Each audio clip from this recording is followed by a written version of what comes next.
Class 7 NCERT बाल महाभारत कथा पाठ 6 कुंती। यदुवंश के प्रसिद्ध राजा शूरसेन श्री कृष्ण के पितामह थे। इनके प्रथा नाम की कन्या थी। उसके रूप और गुणों की कीर्ति दूर दूर तक फैली हुई थी।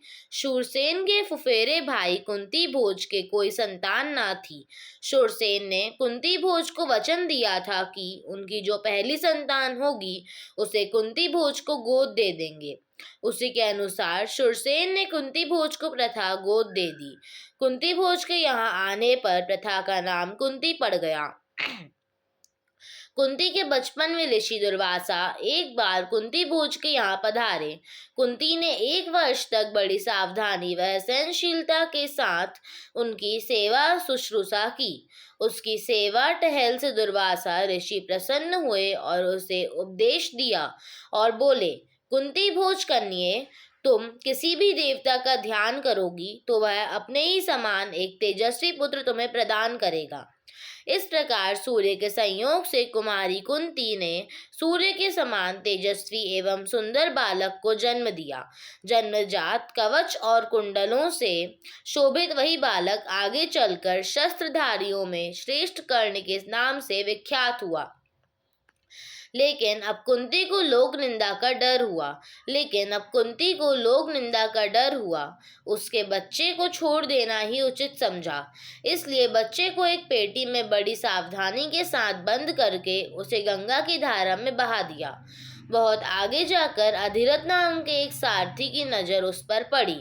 उसने पेटी निकाली और खोलकर देखा तो उसमें एक सुंदर बच्चा सोता हुआ मिला। जो व्यक्ति था जिसने गंगा से बच्चे को उठाया था उसका नाम क्या था? अधिरथ। क्या नाम था? अधिरथ। अधिरथ निसंतान था। जो अधिरथ था वो निसंतान था, उसका मतलब कोई बच्चा नहीं था। बालक को पाकर वह बड़ा प्रसन्न हुआ। सूर्यपुत्र कर्ण इस तरह एक सारथी के घर पलने लगा। इधर कुंती विवाह के योग्य हुई। राजा कुंती भोज ने उसका स्वयंवर रचा। उससे विवाह करने की इच्छा से देश विदेश के अनेक राजकुमार स्वयंवर में आए। हस्तिनापुर के राजा पांडु भी स्वयंवर में शरीक हुए थे। कुंती ने उन्हीं के गले में वरमाला डाल दी।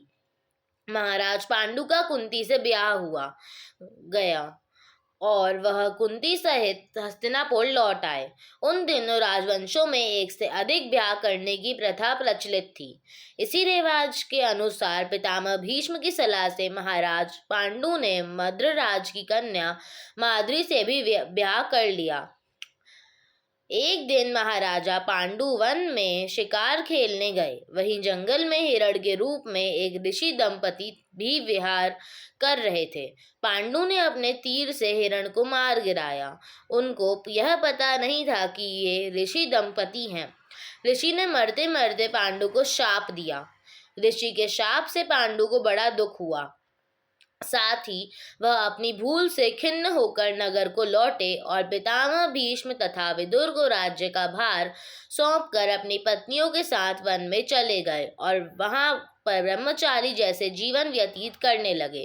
कुंती ने देखा कि महाराज को संतान लालसा तो है, लेकिन ऋषि के शापवश वह संतानोत्पत्ति नहीं रह कर सकते। अतः उसने विवाह से पूर्व दुर्वासा ऋषि से पाए वरदानों का पांडु से जिक्र किया। उनके अनुरोध से कुंती और माद्री ने देवताओं के अनुग्रह के 5 पांडवों को जन्म दिया।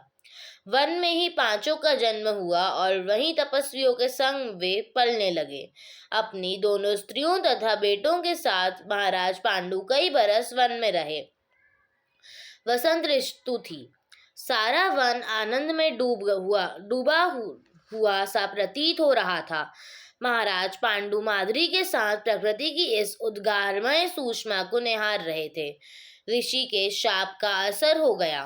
तत्काल उनकी मृत्यु हो गई। माद्री के दुख का पार न रहा। पति की मृत्यु का वह कारण बनी। यह सोचकर पांडु के साथ ही वह भी मर गई। इस दुर्घटना से कुंती और 5 पांडवों के शोक की सीमा न रही, पर वन के ऋषि मुनियों ने बहुत समझा बुझाकर उनको शांत किया और उन्हें हस्तिनापुर ले जाकर पितामह भीष्म के सुपुर्द किया। युधिष्ठिर की उम्र उस समय 16 वर्ष की थी। हस्तिनापुर के लोगों ने जब ऋषियों से सुना कि वह वन में पांडु की मृत्यु हो गई है, तो उनके शोक की सीमा ना रही। पोते की मृत्यु पर शोक करती हुई सत्यवती अपनी दोनों विधवा पुत्र वधुओं अंबिका और अंबालिका को साथ लेकर वन में चली गईं। तीनों वृद्धाएं कुछ दिन तपस्या करती रहीं और बाद में स्वर्ग सिधार गईं। अपने कुल में जो छल प्रपंच तथा अन्याय होने वाले थे, उन्हें ना देखना ही संभवतः उन्होंने उचित समझा। अब हम अगले एपिसोड में पढ़ेंगे पार्ट 7 भीम।